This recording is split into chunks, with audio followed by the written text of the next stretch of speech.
get settled down on your first night? I actually worked in that office before you. Finishing up my last week now, as a matter of fact. So I know it can be a bit overwhelming, but I'm here to tell you there's nothing to worry about. You'll do fine. So let's just focus on getting you through your first week. Let's see, there's an introductory greeting from the company I'm supposed to read. It's kind of a legal thing, you know. Welcome to Freddy Fazbear's Pizza, a magical place for kids and grown-ups alike, where fantasy and fun come to life. Fazbear Entertainment is not responsible for damage to property or person. Upon discovering the damage or death has occurred, a missing person report will be filed within 90 days, or as soon as property and premise has been thoroughly cleaned and bleached, and the carpets have been replaced, blah, blah, blah.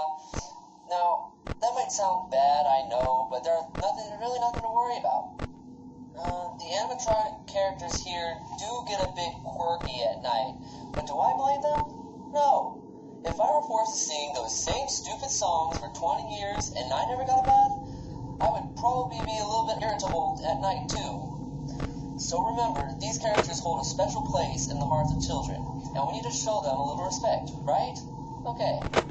So just be aware, the characters do tend to wander a bit. It's like some kind of free roaming mode. Something about their servos locking up, and they get turned off for too long. They used to be able to walk around during the day, too, but then was this bite of 87. Yeah, it's amazing the human body can live without the frontal lobe. Well, considering your safety, the only real risk to you, as a night watchman here, if any, is that these characters, if they happen to see you after hours, probably won't recognize you as a person. They'll most likely see you as a metal endoskeleton without its costume on. Now, since that's against the rules here at Freddy Fazbear's Pizza, they'll probably try to forcefully stuff you inside of Freddy Fazbear's suit. Now, that wouldn't be so bad if the suits themselves weren't filled with crossbeams, wires, animatronic devices, especially around the facial area. So you can imagine having your head forcefully pressed inside one of those would cause a bit of discomfort and death. But the only parts that would see the light of day again would be your eyeballs and teeth that pop out in front of the mask.